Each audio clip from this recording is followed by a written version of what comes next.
It's axiomatic that if we didn't define ourselves for ourselves, we will be defined by others for their use and to our detriment. Audre Lorde.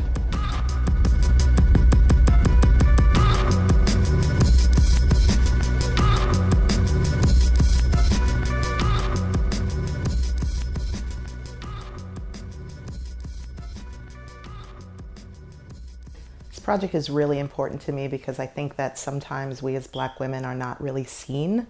I've had one too many people say, I don't see color, and that's really offensive. And so I think it's really important that we're not all grouped together and that it shows that we are here and the color of our skin is valid and it is an important part of ourselves, but we're not all just one big blanket thing.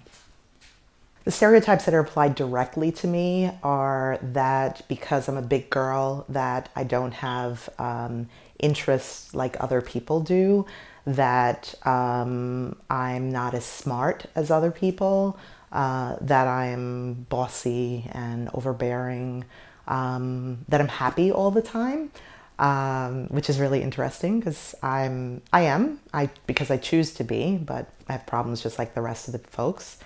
I think other stereotypes are that, I'm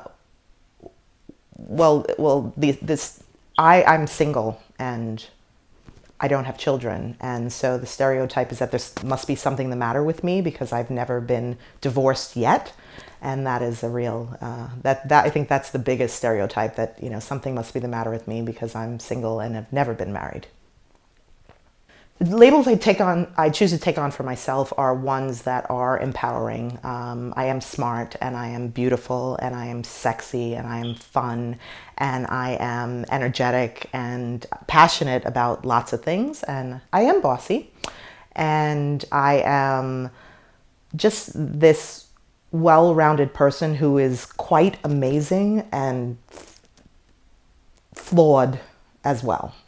Wow, the stereotypes about Black feminine sexuality are twofold. Either that everybody's a hot ass whore, or they are so repressed that they don't even touch themselves down there. And that's just not so. I think that is true, and I'm a licensed sex coach and I do work with people, and so those stereotypes are true in the extremes, but there are people who are doing all kinds of things to ensure that their sexuality is well taken care of, that they are not overtly with boobs out and showing cleavage and their ass all out, and can dress and make themselves pretty and they feel sexy, but that it's just under the surface, that they are championing their own sexuality and what they feel sexually. There's people out there that are doing everything that white people are doing and more. There are people who are with individuals, there's people that are with couples, there are people who are polyamorous, there are people who are swinging, there are people who are homosexual, heterosexual, and all along that whole spectrum. And we're not just the video vixens or the people who would never touch themselves. I want the world to see me as a complete person. I want the world to see that I am a Black woman. It's not okay to not see my color because I am here in all my brown glory. And I think that you should see me that way. The world should see me as strong and needing comfort sometimes too, but also strong enough to make sure that I get everything that I need to get done. The world should see me as the next thing that is beautiful and open and free, and that I'm here. Yeah, I think that vulnerability in Black women is a big thing, and people don't really want to be vulnerable. I think that society thinks that we have to be this strong, tough woman, this I can't let my guard down, I can't rely on anybody else, but I think you need to be a little vulnerable and invite in people and make sure that people know when you need help. I started this group called Sister Circle a long time ago because we had lost a few women that were not, who didn't have anybody, who didn't have any connection to anybody. And so we started this group and made sure that everybody has at least one other person that they can come to. And I think, vulnerability is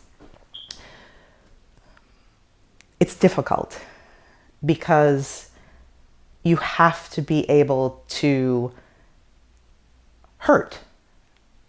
You have to be able to risk something in order to be truly vulnerable. But the gift there is bigger than you'll ever imagine.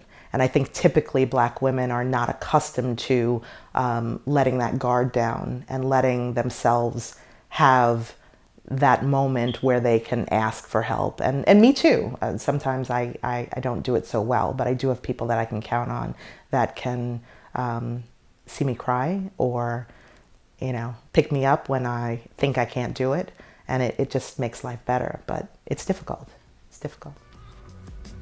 Hi, my name is Ijama D. Ihanacha. I'm a fine art photographer and creator of the reImagining.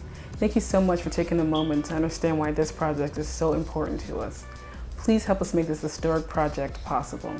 100% of your donation will go towards the creation of this exhibit. Visit us at idistudios.com for more information on how you can help the reImagining.